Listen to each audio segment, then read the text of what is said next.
Nusa Tenggara Timur memiliki struktur tanah yang cenderung kering dengan curah hujan yang jauh lebih rendah dibandingkan daerah di bagian barat Indonesia.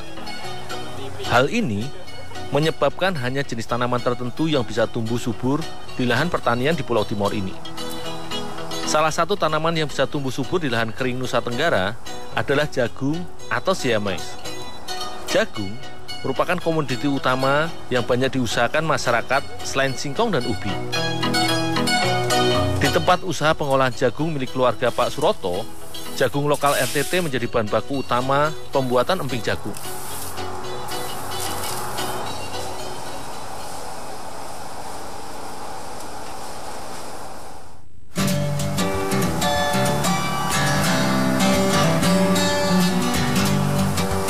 Bulir-bulir jagung ini masih keras, maka perlu direbus terlebih dahulu agar bisa dibuat menjadi emping yang renyah. Bulir jagung direbus ke dalam drum besar dan ditambahkan kapur untuk membantu mempercepat proses pengelupasan kulit arinya. Satu drum ini bisa merebus sekitar 150 kg jagung. Perebusan akan dibantu dengan uap panas dari ketel pemanas yang memakan waktu sekitar 1 jam untuk merebus jagung hingga lunak.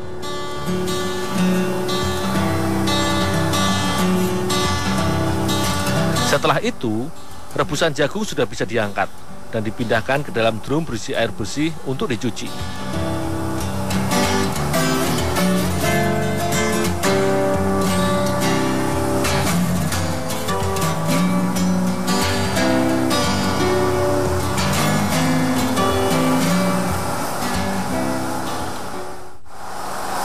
Pencucian ini untuk membuang sisa kapur yang direbus bersama dengan jagung.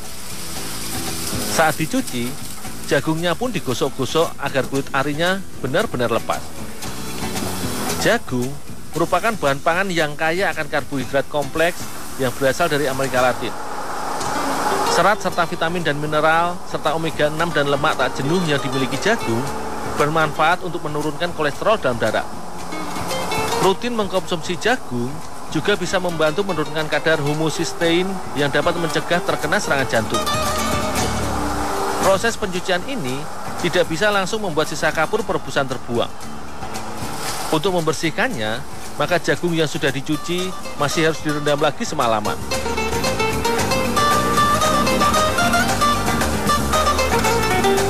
Dari proses perendaman yang lama ini, sisa kapur akan terpisah semua dari jagungnya.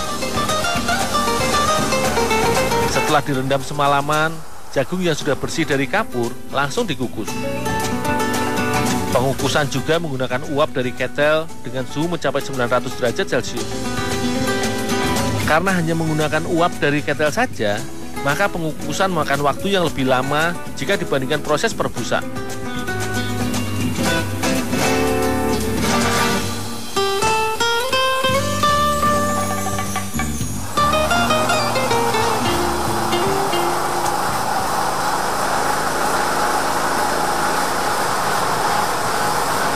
Sekitar 2 hingga 3 jam, jagung kukus sudah lembut dan siap diolah menjadi emping.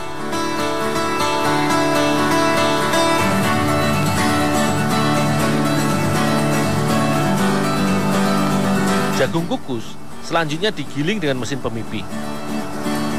Mesin ini sudah didesain khusus agar setiap biji jagung tergiling sempurna dengan setiap hasil penggilingan tidak menempel. Dengan menggunakan mesin, proses pembuatan emping menjadi lebih mudah dan cepat.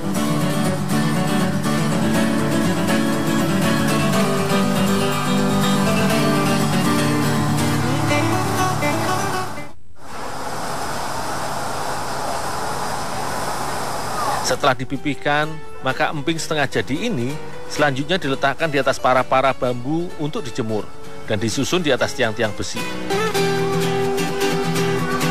Di musim panas, hanya dibutuhkan sekitar 2 jam untuk membuat emping menjadi setengah kering.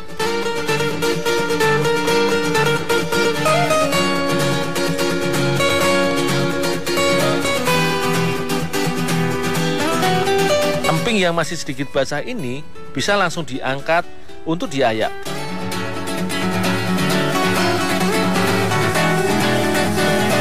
Tujuannya untuk membuang sisa bagian emping jagung yang tipis dan kecil. Jika diayak saat setengah kering, maka emping jagung tidak mudah pecah atau rusak dibandingkan dengan emping kering yang cepat hancur jika diayak. Emping bersih selanjutnya diberi bumbu cair berupa campuran bawang putih dan air garam. Bumbu sederhana ini untuk memberi cita rasa gurih pada emping.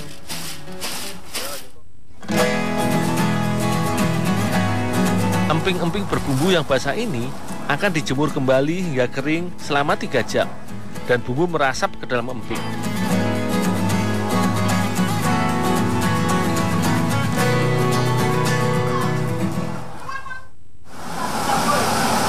Dengan menggunakan minyak goreng panas, emping kering hanya butuh sekitar 1 menit untuk matang dan mengembang. Hasil penggorengan ditiriskan dan dimasukkan ke dalam kardus besar. Setelah digoreng, emping yang baru matang ini didinginkan sebentar untuk membuang uap panasnya. Jika sudah mulai dingin, maka emping langsung dikemas. Jika terlalu lama didiamkan, emping sudah tidak garing lagi.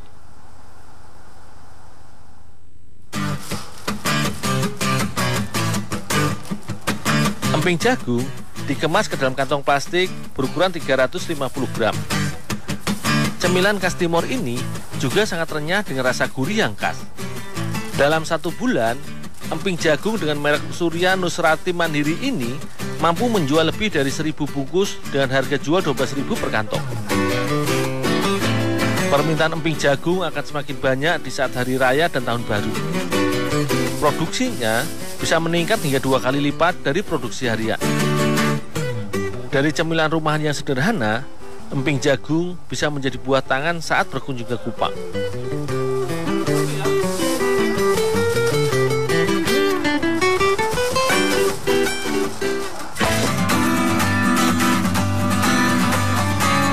Beragam masakan tercipta dari kreasi berbagai jenis bahan makanan yang tersedia dari lingkungan sekitar. Ada beragam jenis kue dan cemilan daerah, biasa dibuat dari tanaman palawija, serta sayur dan buah-buahan. Buah pepaya atau papaya karika menjadi salah satu jenis buah sayur yang bisa digunakan sebagai bahan pembuat abon yang gurih dan renyah. Jika abon biasanya terbuat dari ikan, daging atau ayam, maka di tangan kelompok wanita tani damai Kota Kupang, buah pepaya menjadi alternatif sebagai bahan pembuat abon nabati. Semua jenis pepaya bisa dibuat abon. Hanya saja yang digunakan adalah pepaya yang masih muda, karena masih mempunyai tekstur yang masih keras.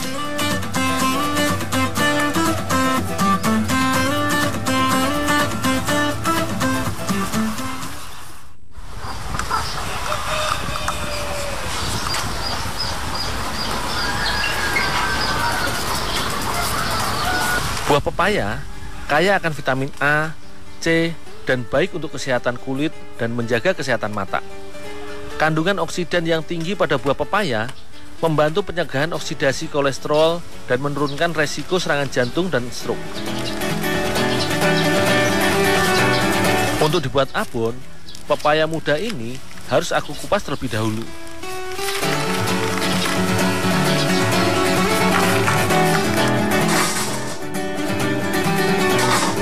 Semua pepaya akan dibuang kulitnya dan dibagi menjadi beberapa bagian.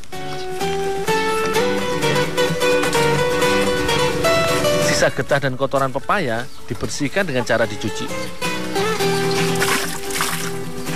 Sebenarnya, getah pepaya mengandung enzim papain yang dapat dimanfaatkan untuk melunakkan daging yang dimasak.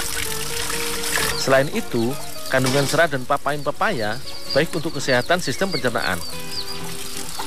Tetapi karena akan dibuat abon, maka getahnya harus dibuang agar rasa pahit dari getahnya tidak tercampur bersama abon pepayanya.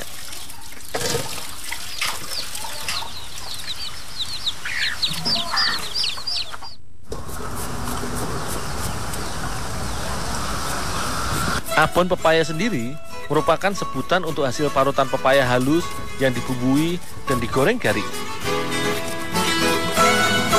Untuk mendapatkan hasil abon yang halus dan tipis seperti bentuk abon daging lainnya, maka pepaya harus diparut halus dengan ukuran memanjang, sehingga bentuknya seperti suwiran daging. Besaran mata parutan yang digunakan juga bisa disesuaikan dengan selera, tinggal mengganti mata parut yang digunakan saja. Untuk menghilangkan sisa getah akibat pemarutan, maka pepaya halus ini langsung diremas dengan garam. Tujuannya untuk menetralisir rasa pahit dari pepaya yang akan dimasak. Selanjutnya, pepaya diperas untuk membuang airnya.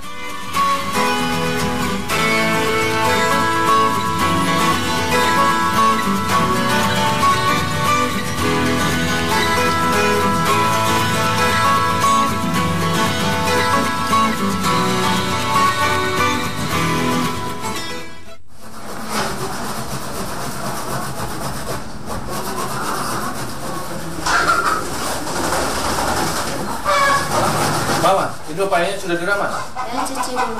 Oh, iya. Setelah diperas, maka pepaya parut dicuci, agar sisa garam yang tidak terserap pepaya bisa dibuang. Pepaya parut yang sudah dicuci bersih ini sudah siap untuk dibumbui dan dibuat menjadi abon.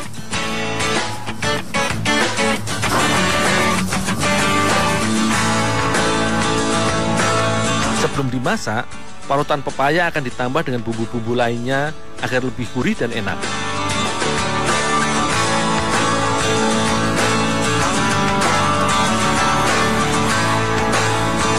Bumbu yang dicampurkan bersama pepaya parut merupakan racikan rempah yang sudah dihaluskan. Bumbu halus ini berupa jahe, lada, ketumbar, lengkuas, jintan, serai, dan bawang merah serta bawang putih. Semua bahan ini dicampurkan dan diaduk sampai merata.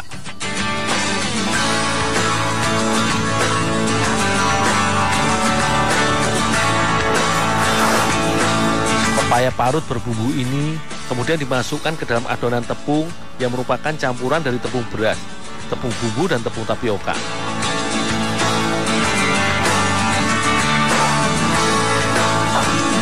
Pepaya berbumbu dan sudah dibalut tepung ini sudah siap untuk digoreng dan dimasak menjadi abon.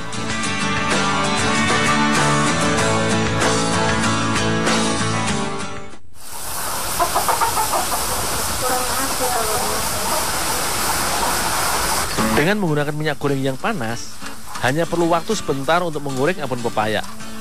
Karena ukuran parutan pepaya cukup tipis, maka cukup sebentar saja menggorengnya. Jika sudah berwarna kecoklatan, berarti abon sudah matang.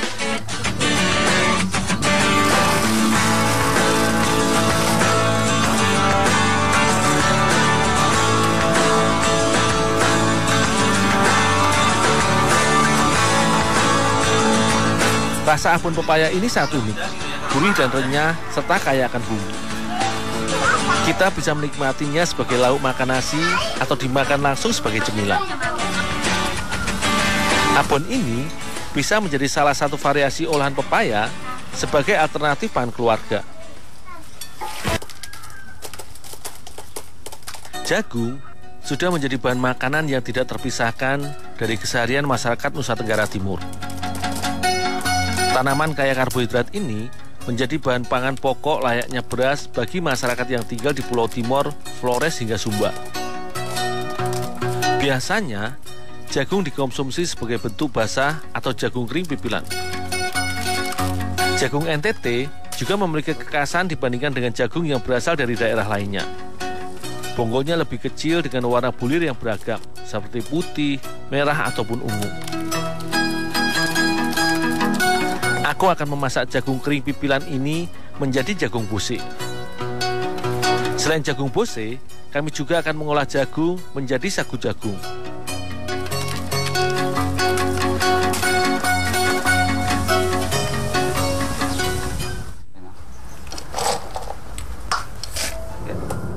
Untuk dibuat menjadi sagu jagung, maka bulir jagung yang sudah dipipil akan direndam selama semalam baru ditumbuk.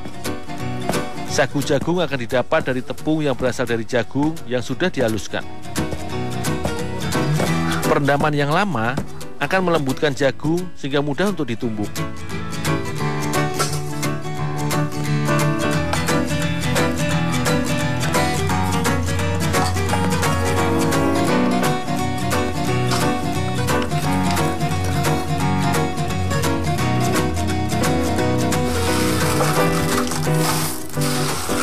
Sementara untuk dimasak jagung bose, maka jagung langsung ditumbuk dalam lesung tanpa perlu direndam. Jagung bose berarti jagung pipil yang ditumbuk sebelum dimasak. Penumbukan jagung hanya ditujukan untuk membuang kulit arinya saja, dan jagung nantinya akan dimasak utuh.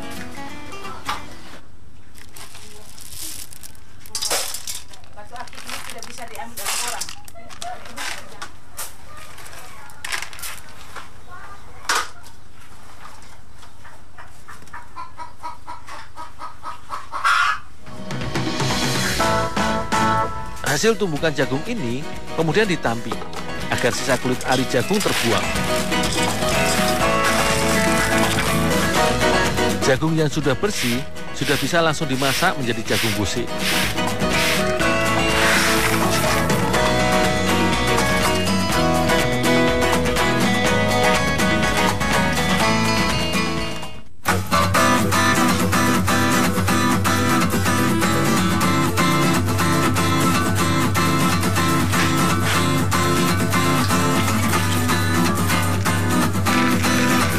Sebelum dimasak, jagung yang sudah ditampi lalu dicuci agar sisa kulit ari yang tertinggal bisa dibuang. Pada umumnya, jagung di NTT tidak dikonsumsi dalam bentuk tunggal, tetapi dicampur dengan pangan lain seperti beras dan kacang-kacangan. Untuk kali ini, kacang hijau dan kacang nasi akan menjadi bahan tambahan pada jagung busik. Santan yang digunakan adalah sari kelapa kental, sehingga pemeras kelapanya cukup menggunakan sedikit air saja.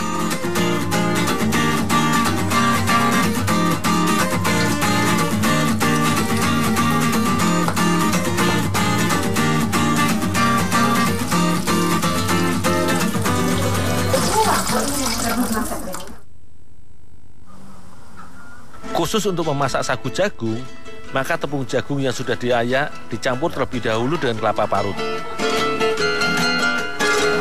Kelapa parut digunakan untuk memberi rasa gurih pada masakan. Campuran antara tepung jagung dan kelapa parut ini akan disangrai hingga matang.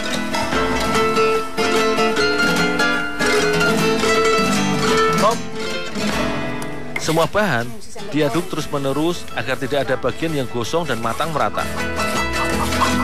Sagu jagung matang akan ditandai dengan berubahnya warna tepung jagung menjadi kecoklatan. Agar lebih nikmat, sagu jagung sangrai ini akan dicampur dengan gula pasir sebagai pemanis.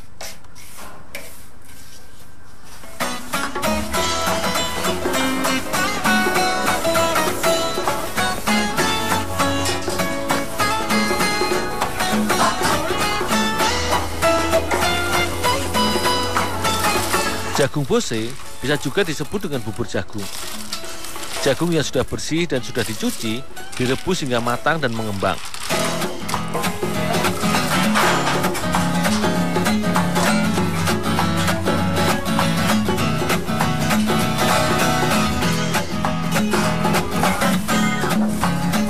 Kacang nasi dan kacang hijau direbus bersama jagung. Perebusan jagung NTT memakan waktu yang cukup lama, sekitar 2 jam dengan api besar. Ini dikarenakan belut jagung khas NTT umumnya lebih kering dengan kandungan air yang lebih sedikit, sehingga butuh waktu yang lebih lama untuk memasak jagungnya.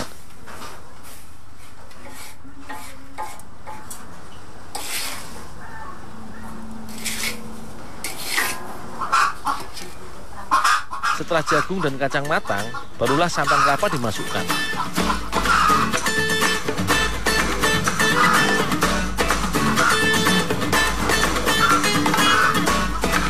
Terakhir, barulah sayur tambahan berupa irisan labu dan daun labu muda dimasukkan.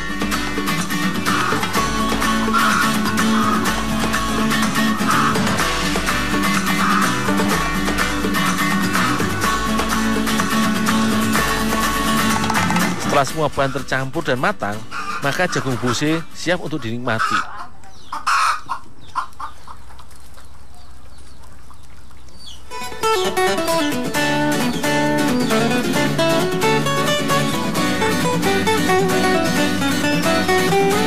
Agar lebih terasa nikmat, sagu jagung dimakan bersama dengan jagung bosenya. Sagu jagung yang kering dan manis berpadu sempurna dengan gurihnya jagung bose. Jagung bose dan sagu jagung ini merupakan makanan pokok sehari-hari masyarakat NTT. Meskipun saat ini nasi sudah mulai menjadi sumber pangan utama, keberadaan kuliner warisan ini tetap tidak tergantikan. Karena bagi masyarakat NTT, makan belum lengkap tanpa jagung pusing.